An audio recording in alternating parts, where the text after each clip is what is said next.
Abuzurile procurorului corupt Emilian Eva au lăsat o dâră urât-mirositoare în Iași, însă abia anul acesta cei de la centru par să se aplece asupra lor. Zeci de oameni au fost hărțuiți, arestați, șantajați pentru ca fostul magistrat să-și atingă interesele. O victimă a prigoanei pornite de Eva împotriva celor care i-au deranjat afacerile personale a fost și fostul prefect de Iași, Dragomir Tomașeschi. Încă din anul 2010, realmente am fost vânat de acest procuror. Între anii 2009 și 2012 am fost prefect al județului Iași. Am acasă câteva zeci de soluții de neîncepere, de scoatere și de clasare a unor dosare în care Emilian Eva a urmărit mereu să mă tragă la răspundere. Evident că nu am încălcat legea absolut niciodată și acesta este și motivul nervozității extreme pe care a avut-o împotriva mea. În foarte multe dosare mi-a interceptat telefonul și mai ales în unele dosare solicita interceptarea numerelor mele de telefon, motivând că ar aparține altor oameni. Este un mod de lucru pe care l-a avut, a indus în eroare judecătorii prin aceste cereri și stau și mă întreb, aceste autorizații care se obțin date, evident, prin încuvințarea judecătorilor, sunt simple solicitări, nu se fac verificări, deci sunt abuzuri clare, abuzuri extrem de grave.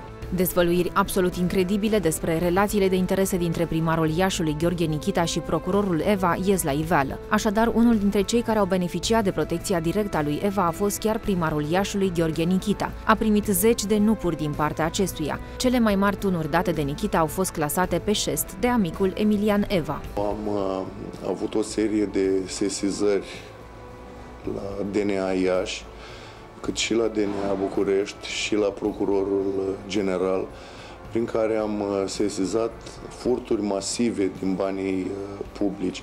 Și am sesizat situația de la CET Iași, unde prejudiciul se ridică la peste 220 de milioane de euro și am fost mirat cum de domnul procuror, care avea un apetit atât de mare pentru găsirea dreptății, de ce nu s-a aplecat asupra acestor situații extrem de grave. I-am mai semnalat asfaltările din municipiul Iași, asfaltări făcute cu 50 de milioane de euro, bani împrumutați de la Banca Dexia.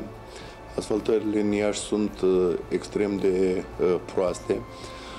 Am avut raport de la ANAF, de la ANRMAP, expertize tehnice, s-au prelevat carote din asfaltul din oraș. El a ignorat total această plângere. Gruparea protejată de Eva este însă cu mult mai mare. Primarul Nichita este doar unul dintre cei care și-au rezolvat problemele penale cu mâna acestui procuror.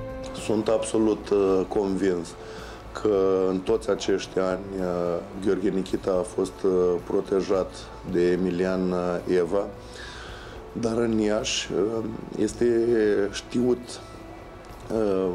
știută o grupare, dacă pot să-i spun așa. Mie mi-a plăcut să o intitulez Clanul Sicilienilor din Dumești, din care făceau parte și Toni Hrițac și primarul din Dumești. Mai este un primar care nu a simțit niciodată adierea legii, primarul de la Schitu Duca, Mihalache, zis Mistrețul.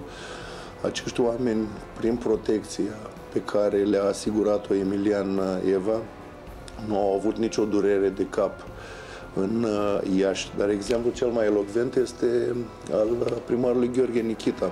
O altă afacere urât-mirositoare a fost și sponsorizarea echipei de fotbal. Fiind tot Gheorghe Nichita implicat în păstorirea echipei de fotbal din Iași, nu s-a întâmplat nimic. Chiar și cetățeanul moldovean Anatolie Mărgărin s-a prins curaj după arestarea procurorului și vrea să dea detalii despre modul grosolan în care a fost șantajat să-și dea casa amantei lui Emilian Eva.